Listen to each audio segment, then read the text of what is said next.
You probably have already heard about Ludwig van Beethoven, who continued composing while being deaf. I went for a few articles and can conclude that at this point it is only a speculation whether he lost his hearing completely or could still hear something.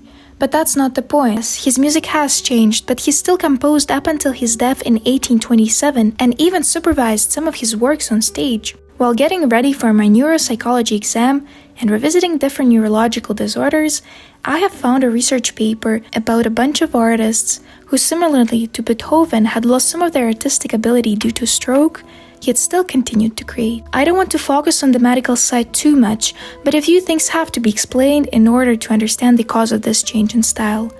Coincidentally, now is the Stroke Awareness Month, and I guess there wouldn't be a better timing to answer a question: what is a stroke?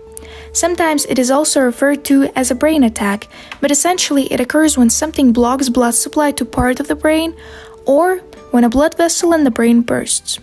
First one is called ischemic stroke, and second one is referred to as a hemorrhagic stroke. Stroke symptoms depend on the area of the brain affected, and typically start suddenly, over seconds to minutes. That's why early recognition is important.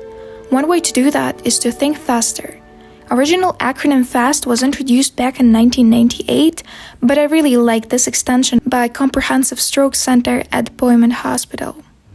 The F in it stands for facial drooping and can be more apparent when asked to smile. A describes arm weakness, where one arm is weaker or more numb than the other.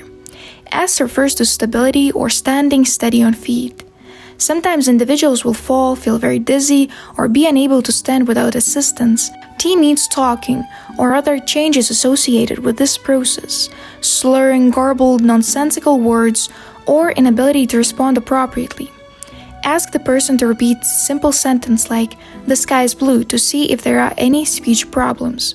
E refers to eyes and can describe symptoms like complete vision loss in one eye, double vision, and partial loss of vision in one or both eyes. Finally, R stands for react, which is a reminder to call emergency number of your country immediately if you recognize any of these symptoms. The acute treatment of stroke is time-specific, which is why it is important to act quickly. This way, you can help your grandparent or pretty much anyone at risk of experiencing a stroke. Also, it is important to understand what is a neglect, since I will definitely mention this in the video. Visual neglect is a condition in which a person has difficulty noticing things on one side of their visual field.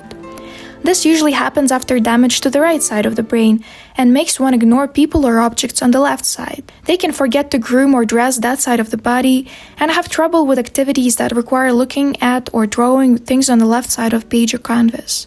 You may ask, why do they ignore the left side if the right side was the affected one? This happens due to the contralateral control, which basically means that each hemisphere of the brain controls the opposite side of the body. So, one can suffer a stroke and develop a specific neuropsychological disorder. Now that we're on the same page regarding needed terminology, I'd like to begin with Federico Fellini, who was not only a famous Italian filmmaker, but also a cartoonist and a visual artist. I won't dive deep into his biography, as Fellini himself has admitted that he had told many lies about it. Yet it is quite certain that he suffered from a right parietal ischemic stroke in August 1993 and developed a visual neglect as a result of it. According to the clinical notes, he was aware of his motor problems and deeply concerned by them. He also showed Hemiplegia, aka hatred of his paralyzed left arm, to which he also referred as a bloated, damp bunch of asparagus. Yet there were no signs of general intelligence, language, simple perceptual, or verbal memory deficits. Now to his style. This is his artistic style before the stroke. These colored sketches depict some of Fellini's dreams from 1960s to 1980s. If you'd like to learn more about them, I'll put links to Kindle versions of the book in the description below. In general, we can see a great variety of techniques and vivid colors used to capture different imaginary scenes that took place in his mind during the night. They are drawn with the help of watercolors, color pencils, felt tip pens, markers. Some are sketched with a black pen only, others outlined with it. But all of them display both the sense of wholeness and can be considered finished pieces on their own. Well, what happened after a stroke?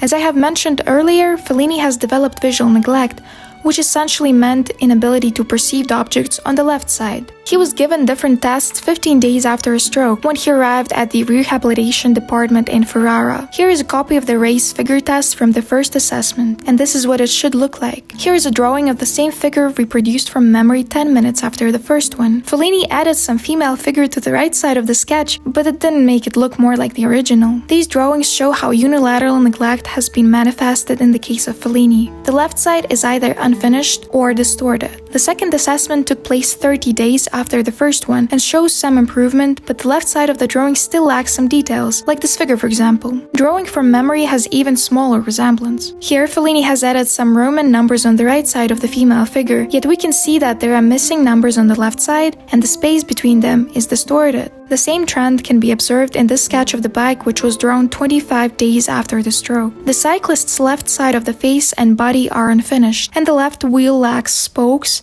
and is not connected to the other side of the bike. This sketch was also made 25 days after the stroke and depicts female figure from the front. Fellini drew it with a blue ballpoint pen and realized that the woman lacks left arm only after finishing it, so it was added by him in red pencil afterwards. Back drawing of the figure lacks elements on the left side, which is also the case for the third sketch in this series. Although we can see the improvement in race figure test, the comparison of pre- and post-stroke styles is limited to the medium. Simple line sketch is inevitably less expressive than color drawing with some dimension. Yet the conclusion of these research papers seems to be fair. His post-stroke style resembles the one he had before, which is evident here the most. Fellini died at the end of October 1993 because of a second stroke, giving researchers enough evidence to ponder on the underlying mechanisms of neglect and its association with patient self-awareness. In this video, I decided to analyze only two artists from a previously mentioned research paper. Therefore, choosing the second artist was the most important task. Although the cases of Afro Basaldella, Otto Dix, Lovis Corinth, Anton Radoscheit, and others were extremely interesting, I chose to focus on the Bulgarian artist Zlatui Boyajiv. By the way, this year marks the 120th anniversary of his birth. Like Fellini, Boyajiv suffered a stroke in November 1951. However, in his case, it was a left hemisphere stroke that resulted in right hemiplegia and global aphasia. Right hemiplegia is a medical condition that causes paralysis or weakness on the right side of the body. And global aphasia is a type of language disorder. It is caused by damage to multiple areas of the brain, typically as a result of a stroke, which was also the case here. People with global aphasia may have difficulty with both expressive language, speaking and writing, and receptive language, understanding spoken and written language. After enough time, Boyajiv was able to walk, yet his right hand still remained almost completely paralyzed. Unlike Fellini, Boyajiv did not recover his artistic abilities after the stroke. He resumed painting 1 year after the accident and had to learn to do that with the left hand. Authors of the research paper written in 2013 couldn't find any artworks that Zlatui had produced in the period after the stroke until 1956.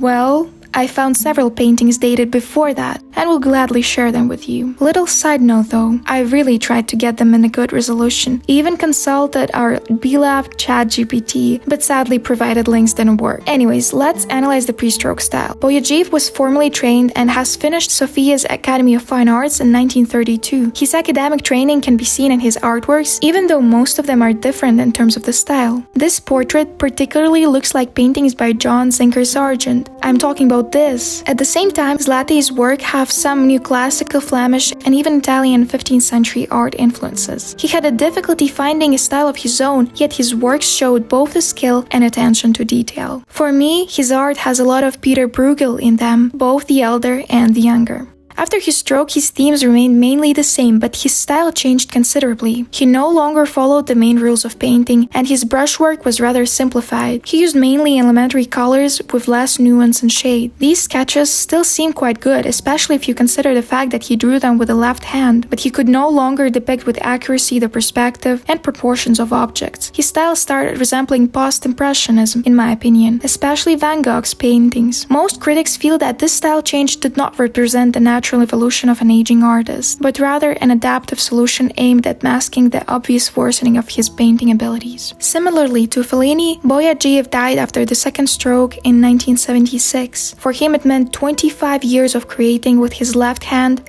in the new stylistic form. To conclude, both artists survived the first stroke and died from the second one. Fellini had suffered an ischemic stroke of the right hemisphere, whereas Boyajiv had the left hemisphere damage. Both of them continued to create after the first stroke, but Fellini resumed drawing with the right hand, whereas Boyajiv had to learn to paint with his left. This was due to their respective neuropsychological conditions. Only for Fellini it was a visual neglect, which he was also aware of, whereas Boyajiv had to deal with right hemiplegia and global aphasia, which affected also his speech, ability to write, even paralyzed the right arm. While both of them had some time after the first stroke to see their artistic abilities recover, for Fellini it was less than 3 months, whereas Boyajiv had around 25 years before death. And finally, while Fellini seemed to completely recover his artistic abilities in this short period of time, Boyajiv never returned to his previous style due to the right hemiplegia caused by the stroke. I guess that's it for today. See you in my next video.